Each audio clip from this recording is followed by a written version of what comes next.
Halo, salam jumpa kembali di channel Luli Kania. Terima kasih banyak pada Anda semua yang telah hadir di channel ini. Semoga Anda semua selalu berbahagia dan selalu ada dalam berkah kesehatan, juga lindungan dari Tuhan yang Maha Kuasa. Amin. Federasi Sepak Bola Asia Tenggara telah memilih pelatih dari Vietnam, Kim Sang-sik, untuk bertanding melawan Manchester United di Bukit Jalil, Malaysia pada 28 Mei 2025. Dan akan dipilih pemain-pemain terbaik di Asia Tenggara tentunya ya. Berikut nama-nama yang sedang viral di media Vietnam. Ada 3 nama dari Indonesia seperti Ole Romney, Kevin Dix, dan Jai Ijes ya. Tak ada nama pemain naturalisasi dari Malaysia, hanya Arif Aiman yang akan dipanggil oleh Kim Sang-sik. Sisanya adalah pemain Vietnam dan Thailand. Namun nama-nama yang viral tersebut akankah bisa memperkuat ASEAN All Stars? Mengingat para pemain Indonesia akan menghadapi China dan Jepang di bulan Juni dalam kualifikasi Piala Dunia zona Asia ya. Mungkin semua itu akan diputuskan oleh Bapak Erick Thohir. Mari kita simak beberapa pernyataan dari pengamat Vietnam dan Malaysia. Cách đây ít giờ, Liên đoàn bóng đá Việt Nam thông báo một tin cực vui liên quan đến huấn luyện viên trưởng đội tuyển quốc gia Việt Nam là ông Kim Sang-sik. Cụ thể, chiến lược gia người Hàn Quốc đã được chọn mặt gửi vàng dẫn dắt các ngôi sao Đông Nam Á để chạm trán câu lạc bộ Manchester United vào cuối tháng 5 này. Trước thềm trận đấu mang tính chất lịch sử, hãy cùng tôi là đóng vai là huấn luyện viên Kim Sang-sik để chọn ra 11 cái tên xuất sắc nhất thời điểm hiện tại của bóng đá Đông Nam Á, sẵn sàng tạo nên địa chấn trước một trong những câu lạc bộ vĩ đại nhất nước Anh. Sau khi dẫn dắt đội tuyển Việt Nam vô địch ASEAN Cup 2024, việc huấn luyện viên Kim Sang-sik được bổ nhiệm dẫn dắt đội ASEAN All Star các ngôi sao Đông Nam Á là minh chứng cho sự xuất sắc và niềm tin mà ông đã tạo dựng được trong cộng đồng bóng đá. Trung tướng Khiep Samet cho biết, huấn luyện viên Kim Sang-sik là một biểu tượng của sự tiến bộ và chuyên nghiệp. Sự dẫn dắt của ông sẽ truyền cảm hứng cho không chỉ những cầu thủ trong đội mà còn cả một thế hệ cầu thủ và người hâm mộ. Quay trở lại với câu chuyện chuyên môn, đội ASEAN All Star sẽ bao gồm các cầu thủ hàng đầu được tuyển chọn từ 12 liên đoàn thành viên của Đông Nam Á, phản ánh sự đa dạng và sức mạnh tập thể của bóng đá khu vực. Sau chiến tích vô địch ASEAN Cup 2024, nhiều khả năng của Kim Sang-sik sẽ không có quá nhiều sự thay đổi trong hệ thống chiến thuật của mình. Rất có thể ông sẽ sử dụng đội hình 3-4-3 cho đội các ngôi sao Đông Nam Á. Với hàng thủ vững chắc được xây dựng từ quá trình chuẩn bị cho ASEAN Cup 2024, nhiều khả năng các cầu thủ ở tuyến dưới sẽ cực kỳ quen mặt với chúng ta. Đầu tiên, ở vị trí người gác đền, Nguyễn Đình Triệu chắc chắn là chốt chặn nổi bật nhất của bóng đá Việt Nam ở thời điểm hiện tại, đặc biệt sau màn trình diễn của ASEAN Cup 2024. Không sở hữu chiều cao vượt trội như các thủ môn quốc tế, nhưng bù lại, anh có khả năng phản xạ nhanh, đọc tình huống tốt và ra vào hợp lý. Chơi lệch trái trong sơ đồ 3 hậu vệ, nhiều khả năng sẽ là Jay Ijes, trung vệ đẳng cấp châu Âu, hiếm hoi của bóng đá Đông Nam Á.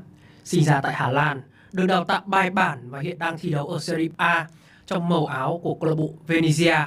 Anh có nền tảng thể hình lý tưởng khi cao đến 1m91, khả năng không chiến cực tốt và có nhiều kỹ năng phòng ngự hiện đại. Jay Ijes là mẫu trung vệ điềm tĩnh, đọc tình huống tốt, khả năng truyền dài và thoát pressing rất mượt. Dù mới chỉ nhập tịch và thi đấu cho Indonesia từ cuối năm 2023, nhưng anh tỏ rõ sự vượt trội về đẳng cấp nhờ tính ổn định và bản lĩnh thi đấu, trở thành chốt chặn đáng tin cậy nhất của Indonesia. Về anh góp mặt trong đội hình ASEAN All Star là một lựa chọn xứng đáng, giúp tạo điểm tựa vững chắc trước những pha tấn công tốc độ từ Man United. Chơi cạnh Jay Ijes là Thành Trung, một trong những trung vệ giàu kinh nghiệm và thi đấu ổn định của đội tuyển Việt Nam trong 5 năm trở lại đây. Từ lâu đã là trụ cột của hàng thủ đội tuyển Việt Nam. Dù không sở hữu chiều cao lý tưởng, nhưng Duy Mạnh có tư duy phòng ngự rất tốt, khả năng phán đoán tình huống chuẩn xác và điểm mạnh nhất là tâm lý thi đấu ổn định, thi đấu lăn xả, không ngại va chạm.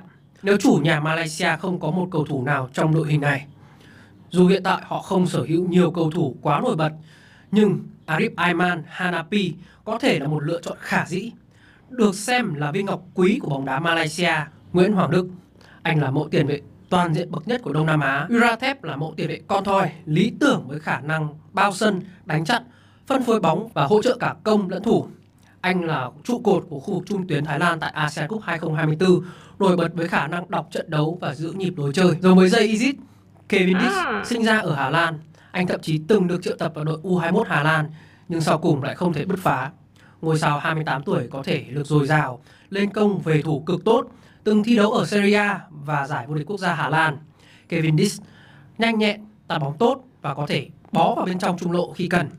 Trong sơ đồ 3-4-3, anh rất phù hợp với vai trò wingback, nơi tuyển thủ Indonesia phát huy hết khả năng về tốc độ, thể lực và khả năng hỗ trợ tấn công. Kevin Dis cũng sở hữu kinh nghiệm thi đấu quốc tế và nền tảng thể hình, kỹ thuật vượt trội, đặc biệt cần thiết khi đối đầu với MU.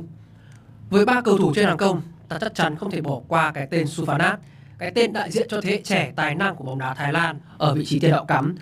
Ole Romani là ngôi sao nhập tịch mới nổi của Indonesia, nhưng cũng có thể coi là bản đồng đẳng cấp của họ trong năm 2024. Sinh năm 2000 tại Hà Lan, anh từng chơi ở giải vô địch quốc gia nước này và nổi bật với lối chơi kỹ thuật, di chuyển linh hoạt cùng khả năng dây dắt bóng cực kỳ khó chịu. Khi được triệu tập cho vòng loại World Cup khu vực châu Á, Romani tạo ra đột biến lớn trong hệ thống tấn công nhờ tốc độ, kỹ thuật và khả năng tạo ra các pha phối hợp tam giác ở biên. So với Rafael Struijk hay Egy Maulana, những lựa chọn cũ thì Romani vượt trội về đẳng cấp và sự đa dạng trong lối chơi, là lựa chọn lý tưởng để đối đầu với các hậu vệ cánh có tốc độ. Ngôi sao cuối cùng trong danh sách này hợp lý hơn cả sẽ là Nguyễn Quang Hải. Cho đến lúc này, có thể khẳng định đội trưởng của câu lạc bộ Công an Hà Nội là một trong những tuyển thủ xuất sắc nhất lịch sử bóng đá Việt Nam. Dù 11 cái tên được lựa chọn có là những ai đi nữa, họ chắc chắn sẽ ra sân với tinh thần cao nhất. Như chính huấn luyện viên Kim Sang-sik đã tuyên bố, tất cả cùng chung chí hướng là đại diện cho quốc gia của mình, cho thế giới thấy niềm tự hào, tinh thần, sức mạnh của cả khu vực Đông Nam Á. Các tuyển thủ sẽ vào sân với khí thế cao nhất và hướng đến một kết quả tốt nhất. Chắc chắn là như vậy. ASEAN All Stars di Stadium Nasional Bukit Jalil. Untuk melengkapkan kunjungan United di Kuala Lumpur nanti, sudah pun diumumkan bahawa lawan mereka bukanlah Malaysian National Team seperti 16 tahun lepas. Tetapi sebaliknya kali ini Man United akan bertemu dengan ASEAN All Star. Jadi sempena dengan perlawanan United ASEAN All Star lawan United ini, saya dah pembariskan ataupun kita berdua sudah pembariskan ASEAN All Stars pilihan kita. Aku nak bagi satu konteks kepada semua yang menonton.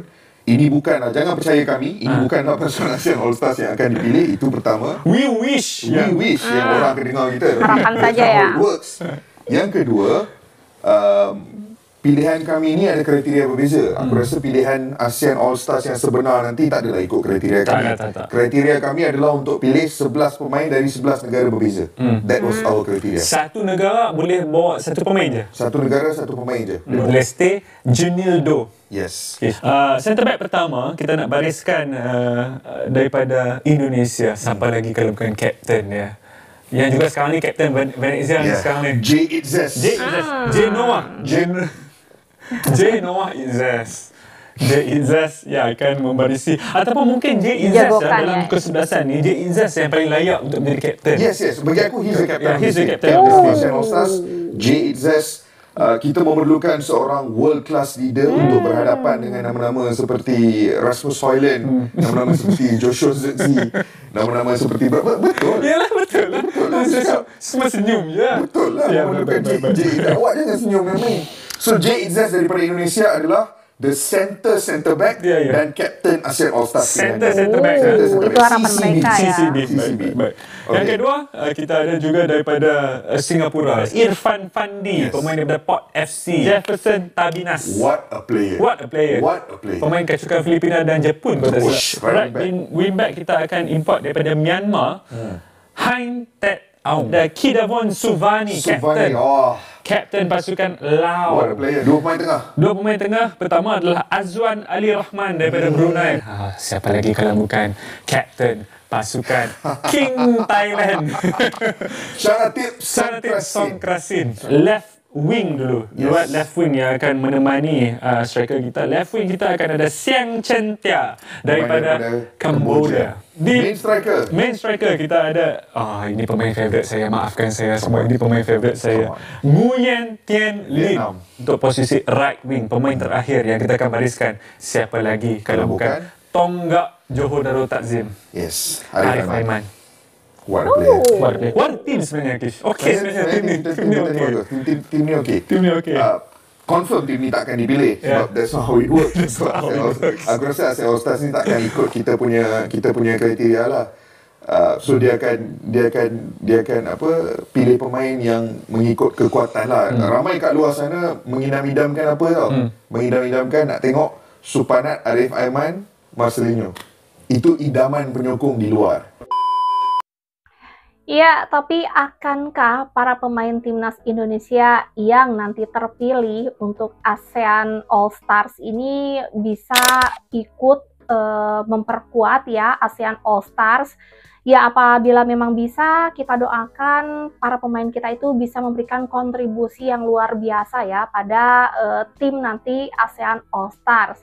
Tapi kalaupun mereka ikut, mudah-mudahan tidak ada sesuatu yang terjadi karena bulan depannya, bulan Juni, mereka itu harus menghadapi Cina dan Jepang di kualifikasi Piala Dunia zona Asia tentunya ya. Jadi ini harus dipikirkan matang-matang mungkin oleh Bapak Erick Thohir ya. Sampai di sini Luli Kania temani waktu Anda, semoga menjadi informasi yang menarik dan bermanfaat untuk Anda simak. Sampai jumpa lagi di next video. Terima kasih banyak.